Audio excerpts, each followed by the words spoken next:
Hello, you're watching the TelecomTV Open RAN Summit. I'm Guy Daniels, Director of Content.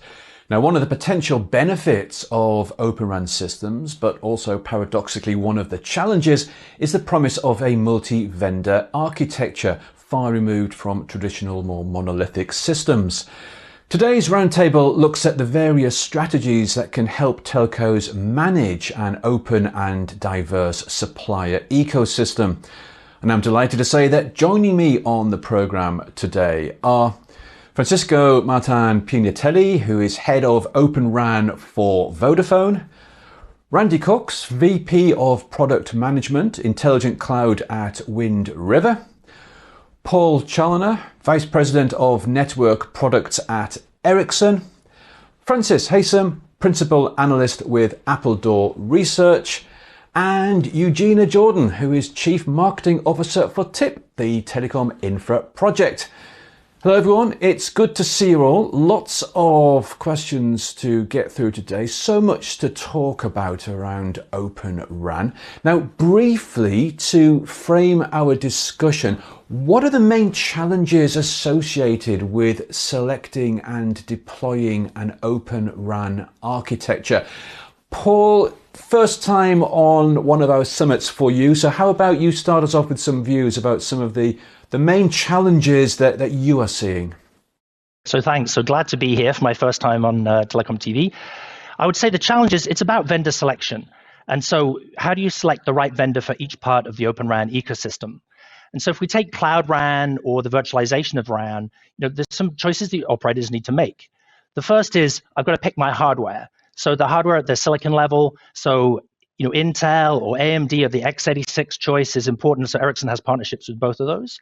Having selected the processor, then we need to choose the accelerator strategy. So is it inline or look-aside? So Ericsson favors the look-aside approach, but then so accelerator strategy is next. Then that hardware has got to run in a server. And so HP or Dell or other server manufacturers have got to select that. And they have got to fit into the deployment methodology of the operator.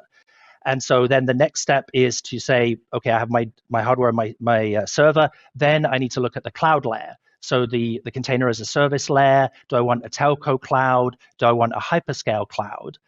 And then on top of the cloud layer, then I'm going to put my actual application, so the virtual DU, distributed unit, the virtual CU, centralized unit, so they're going to sit on top of that cloud.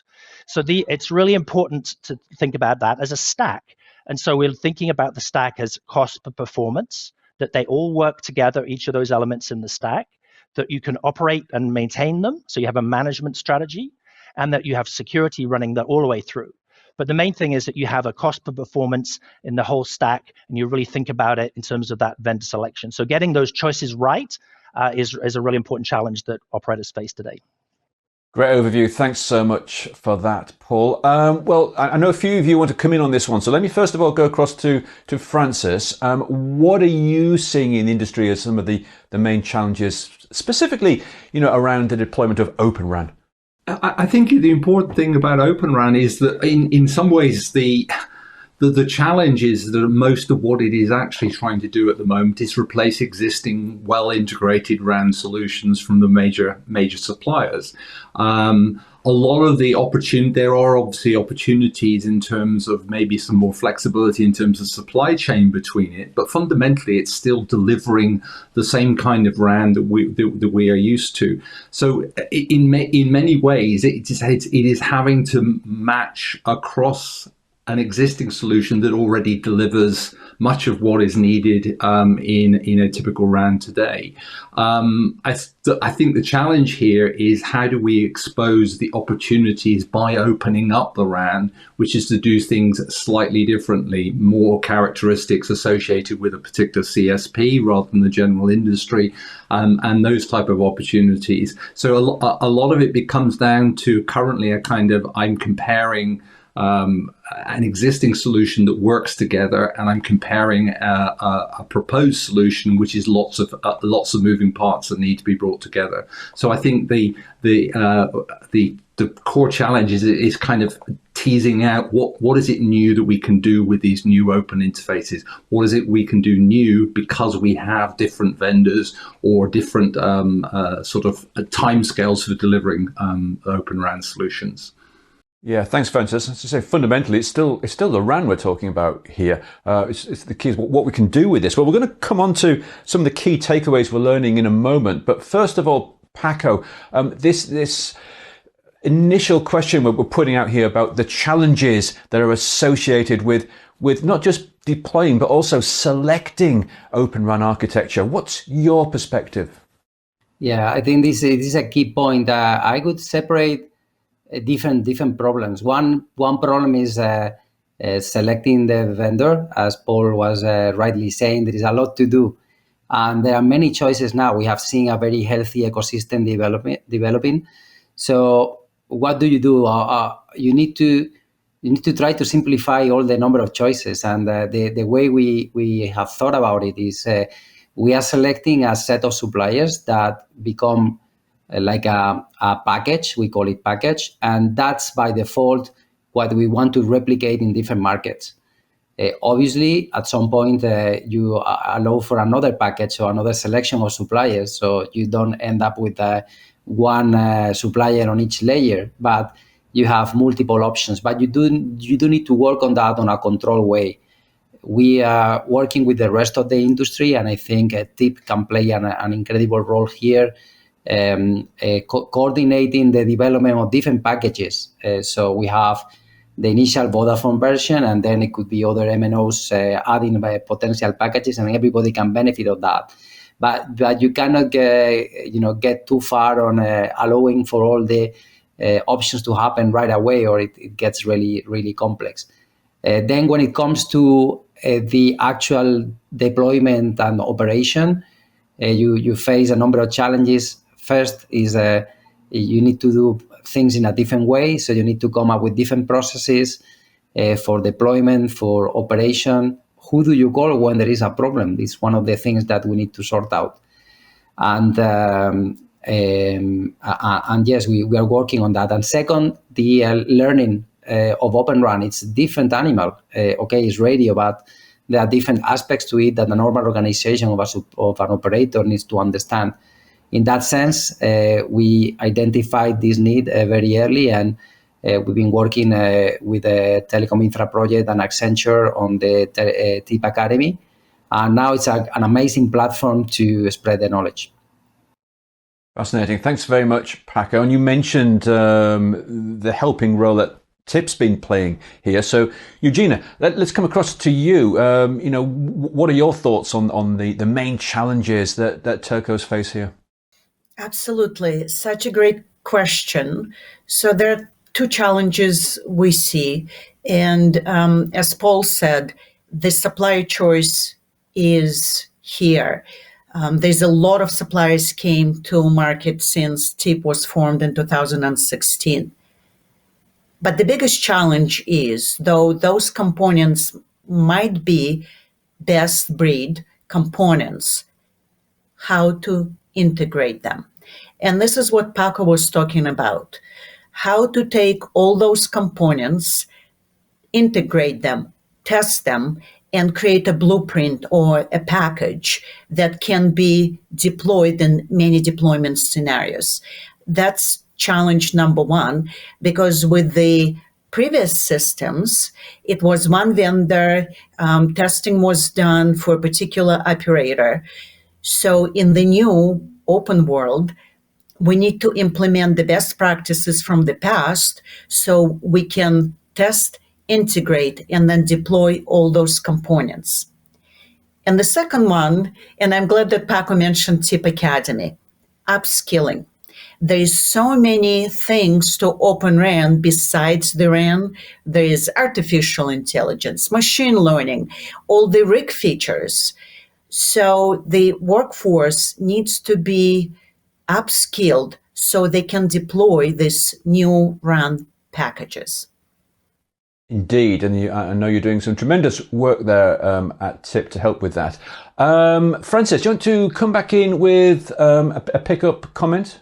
Yeah, I think the really important thing about seeing this, the industry bodies, is their important role, not just in terms of solving the initial problem of integration of RAN, but the ongoing evolution of ecosystems. So it's not a one-hit hit role. There isn't a fixed ecosystem. It's the management of ecosystems evolving over time, new use cases, new solutions through time. So I think it's important to stress this is not a one-off. In some senses, the industry bodies need to own a industry roadmap for Open RAN solutions. Great, thanks very much, Francis. And Paul, let's come across to you for another comment on this. Yeah, just in the importance of industry bodies, I would pick up the role of the O-RAN Alliance. And so that is something that Ericsson contributes heavily to as one of the top 1 or 2 contributors. And so there it's not only writing the initial specifications for Open RAN, which is incredibly important, but really making them robust. So it's not version 1.0 of the specification. It's like, what's the next version and the next version? So that specification process in O-RAN Alliance is important. And so as an example of that, the lower layer split, which is the connection between the radio and the baseband, the RU and the DU. So then there is an initial specification, and now O-RAN Alliance is working on the next generation of that lower layer split, something called the 7.3, which you think is an improvement on the prior specification. So that's an example of evolution of the specification, or a hardening and improvement of performance. So O-RAN Alliance plays a key role here. Yeah, thanks, Paul. Lots of discussion going on in that particular area at the moment in the groups. Randy, let's come across to you and get some of your thoughts on this issue of the challenges that telcos face when looking at Open RAN. Yeah, thank you. I was just contemplating all of the questions and comments that have been being made, and I think around the industry standards with respect to Open RAN Alliance standards and TIP. It's one thing, and we've talked about standards here, but it's one thing to have the standards defined, and I would agree with Paul, they need to be robust. I think there's another nuance here with respect to the standards and then integration. And I think this is an openness of, I'm going to say it this way, of attitude around the partners within the ecosystem. It's one thing to build a product to a standard and then have people use it. But there's more to it than that, as we all understand. And I think there's this openness of attitude around being willing to be in each other's labs, being willing to be in a common lab, working together, debugging problems and integration issues across hardware, software, firmware, drivers. Whether it be RAN or whether it be the cloud platform software or whether it be low-level drivers in the hardware itself. And so we have to have a very collaborative attitude towards the actual integration itself, and do our best not to be kind of holding things close to our vest and have an open attitude around that integration aspect. Yeah, thanks so much for those comments, Randy. It's always a balancing act, isn't it, as to how far you go. You've got your own commercial imperatives, but you've got the whole industry as a whole. And it's very apparent it's going to take a lot more collaboration to make this a real success, which brings us nicely on to our second talking point here, and that is, although it's early days, are there any key takeaways that we can learn and we can share from current deployments? Paco, let me come across to you first, because you're in an ideal position, I think, to help us with some of the key takeaways that we might be seeing now. Yeah, definitely. I think one important one is how relevant is and how essential is that you start getting the technology out there and you learn from it and feedback standards and R&D. You could have stayed for a long time on standards meetings and labs, just trying to imagine how Open RAN could be. But we had a very, very good initial setup of companies, small ones at the beginning, that were wanting to have a solution out there, even if it wasn't perfect. Then that was essential for things to go fast, because we managed to get the learnings back into the developing phase, and we are benefiting from that today. I think it's also very important to select suppliers that are already capable. I mean, Open RAN can be complex, particularly now. So when you go into deployment, you need to make sure you are taking control risks, and you are using something that is for a good part already working, at least in other operations in the world, or you have a good understanding that it's going to be a success. And lastly, the way we operate, you need to have all eyes on it. I mean, from the beginning, in our own experience, we are having a very strong collaboration between our suppliers. I have Randy here today, but we also meet nearly every week to go through the main areas of improvement in our deployment in the UK. And collaboration is essential, and I think it's working very well. We have proven the model, but there is still opportunities to improve. Great, thanks very much for those insights, Paco. And as you say, it's the imperative now to accelerate towards more commercialization that seems to be driving a lot of the movement. Well, Randy, Paco mentioned the work that you two are doing together. So any insights from you on some of the key takeaways that you could share? Yeah, I think a couple of things. I heard previous in the call today a mention of kind of what O-RAN is being compared to. And quite frankly, we're being compared to not different versions of O-RAN. We're being compared to the traditional architecture that's been in place for many, many years out in the field and deployed and serving millions of customers. So the bar is high, and the KPIs in a traditional network are very high. And frankly, as Paco had mentioned, we are in Vodafone's network, and we're being held to those very strong, high KPIs that have been in place for many, many years. And so that's the challenge and the level of perfection, if you will, that we're striving for and achieving today. Actually, we're just about there. I think we're making great progress in that.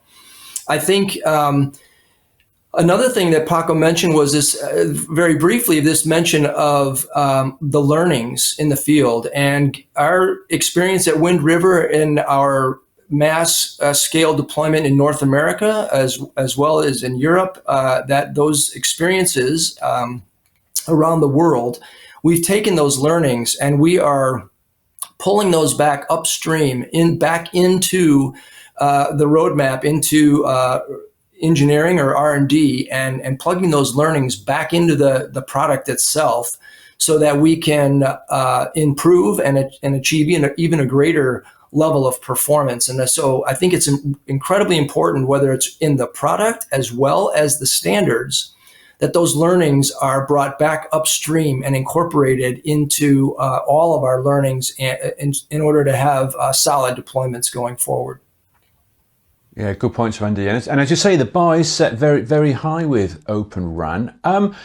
I'd like to go back to something we mentioned earlier, which was the role of the associations and industry bodies. Eugenia, you spoke earlier about what TIP is doing, especially around helping to integrate and package up various components, and also the ongoing learning through the academy work. And Randy's talked about, the feeding back this information to enable us to move forward. How else do you think industry bodies such as TIP can help address some of the challenges that telcos are facing as they look towards Open RAN? Such a great question. Thank you. When Paco was talking about the suppliers and the ecosystem that they've built, it was music to my ears, because this is how TIP operates as well. We operate as a community. There's no competitors in TIP. All vendors, operators, they have one mission, is to bring open and disaggregated solutions to the market. Our process in our project groups is very simple. We get operator requirements. operate requirements then are passed to the community in a particular project group, if it's an Open RAN project group or DU/CU project group. And then the community, vendor community, works very closely to create the blueprints. And then those blueprints get tested and validated, and then they get on our tip exchange, the marketplace. And that's the concept, as I mentioned, test once, deploy many. So because TIP and other industry organizations, we bring different suppliers, we bring different groups, mobile operators, suppliers large and small. We become the force to commercialization of those new solutions into the market. Yeah, thanks, Eugenia. There was a tremendous community effort going on here.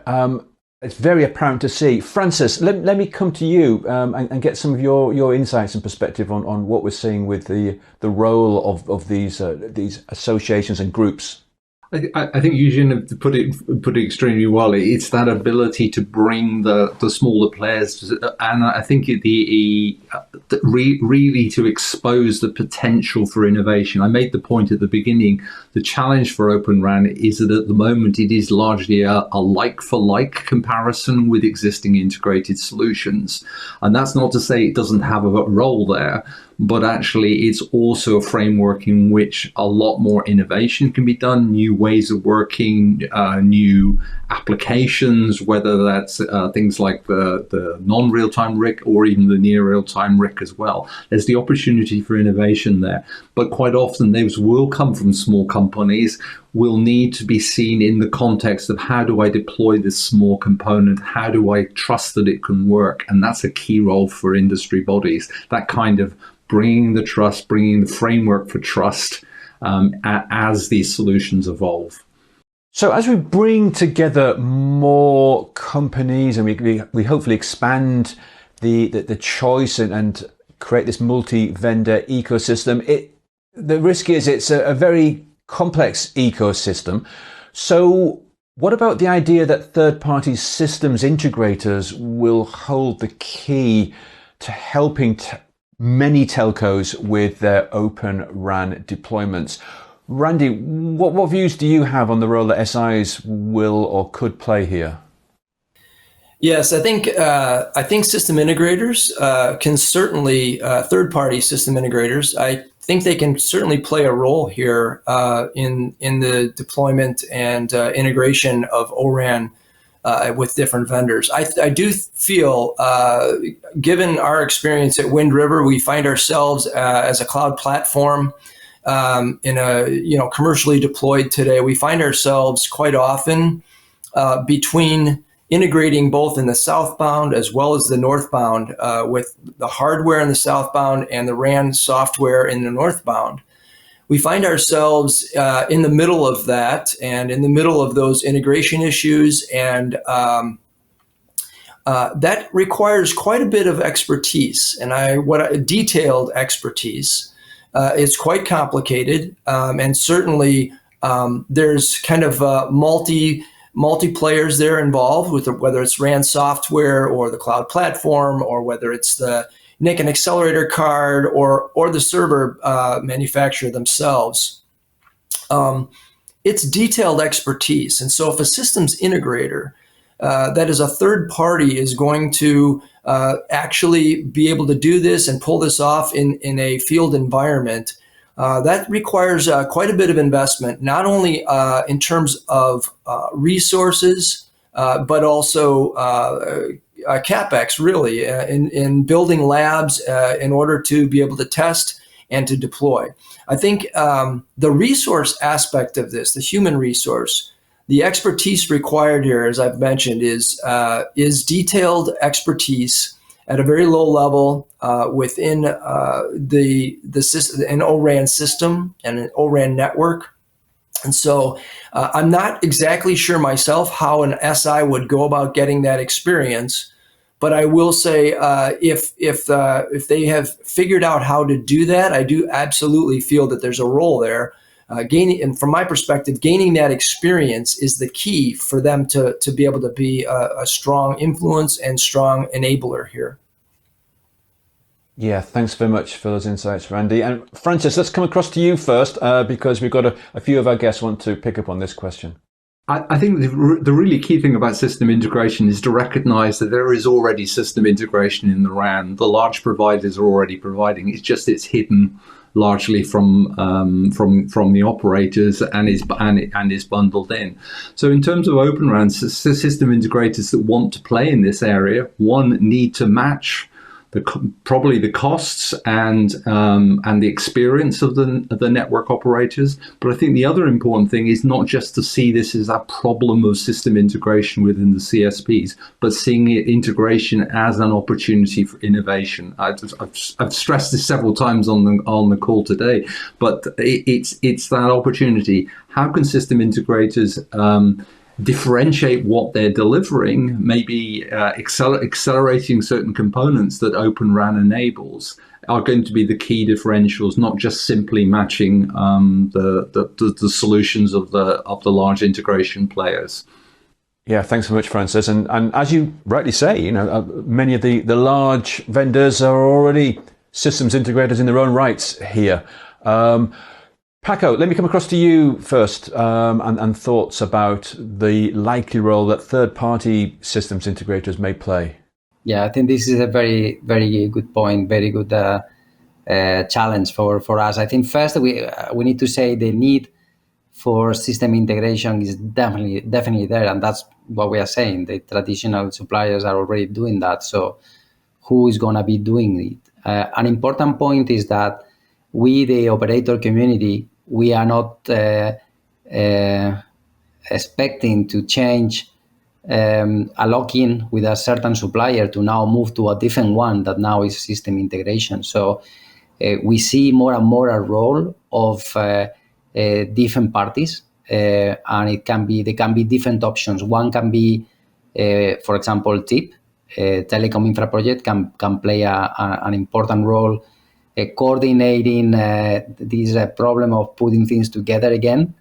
But we can also do that some of the big operators that have been investing in Open RAN, and we can share our experiences and knowledge. We in Vodafone, we are doing it already with a number of companies and partners of us. But there are other options. Rakuten is doing that.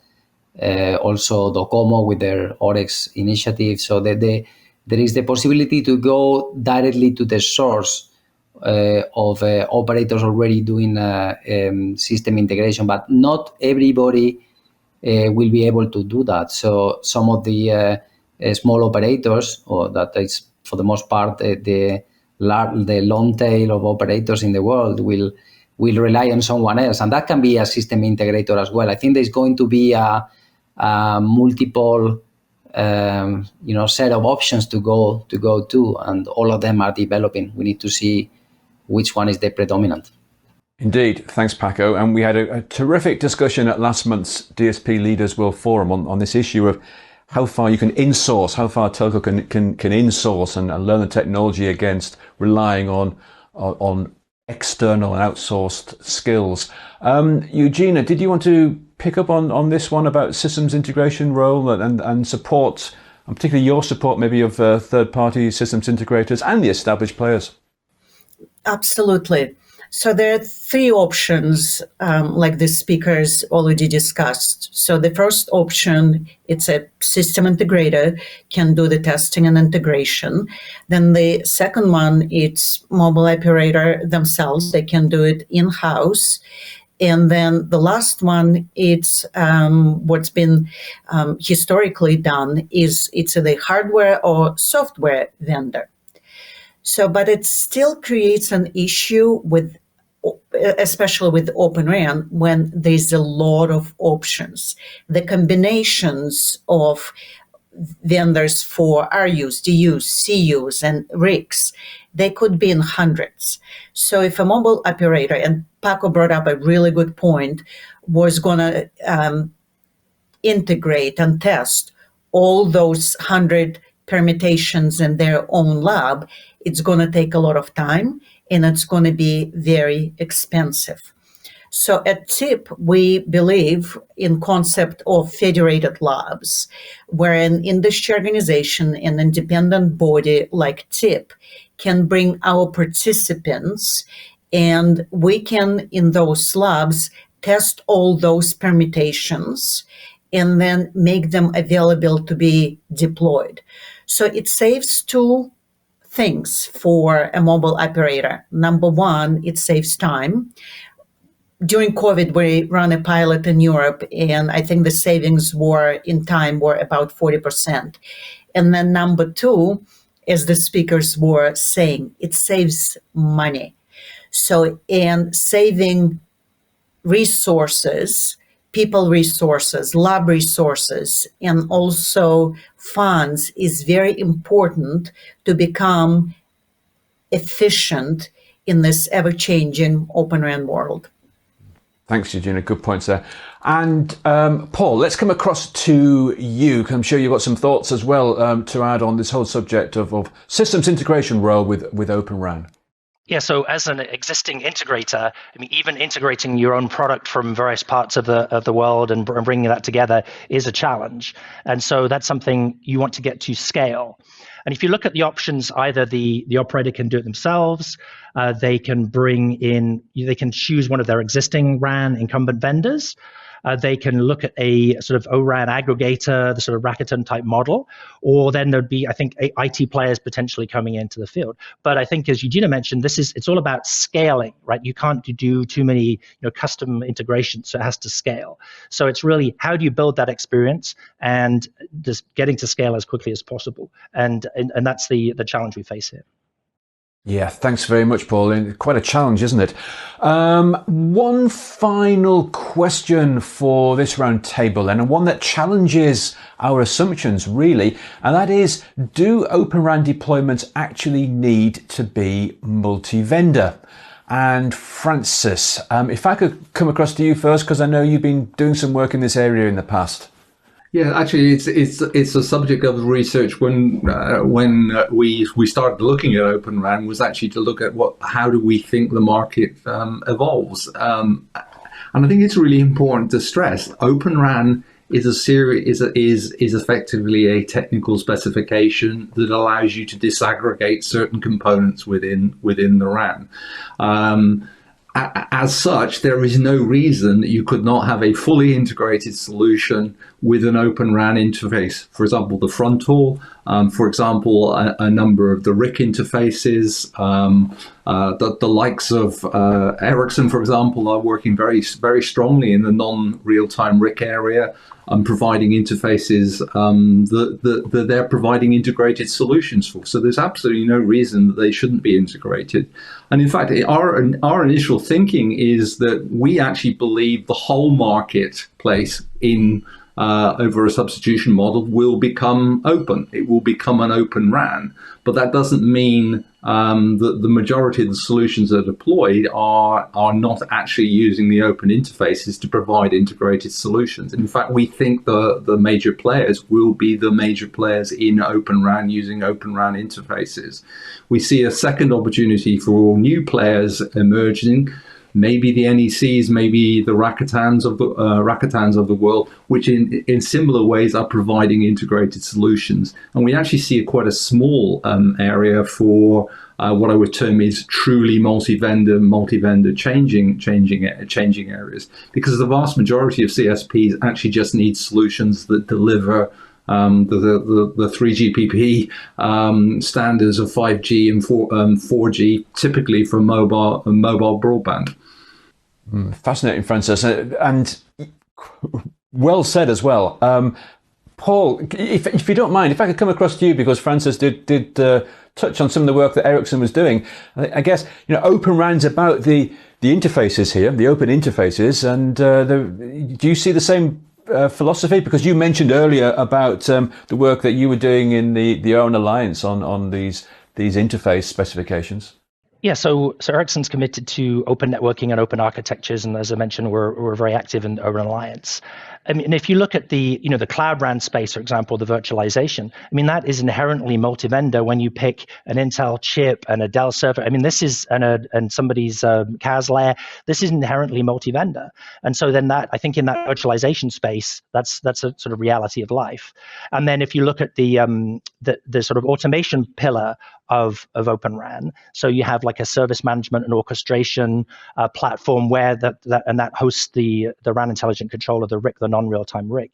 And then you have an R1 interface, which allows you to have these R apps that run onto the network. And those R apps can provide network optimization. They can provide ability to introduce new services. And that standardized R1 interface allows different vendors' R apps to be supported by a service management and an orchestration platform. So it's going to be important to implement the interfaces, and then the market will decide in terms of the vendor mixes there.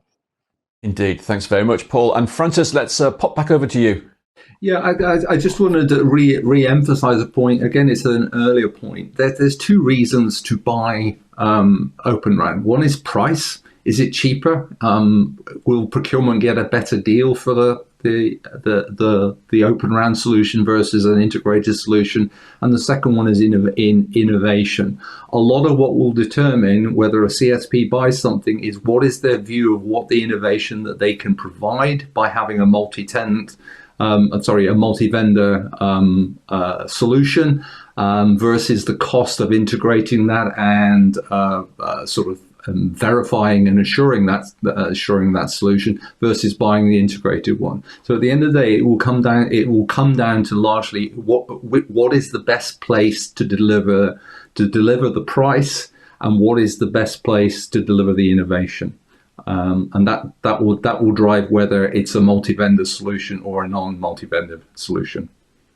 Great summary. Thanks very much, Francis. And Paco, let's go across to you for some final comments.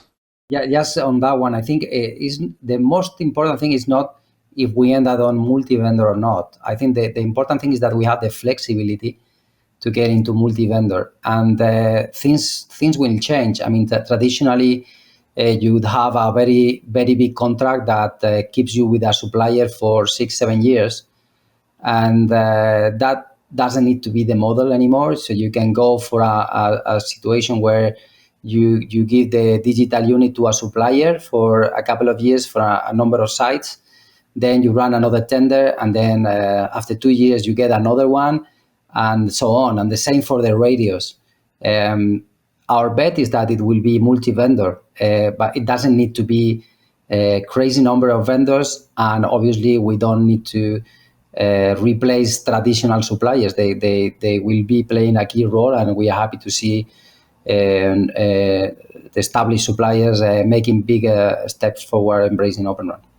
We must leave it there for now, and I'm sure we will continue this debate during our live Q&A show later. For now, thanks everyone for taking part in our discussion today.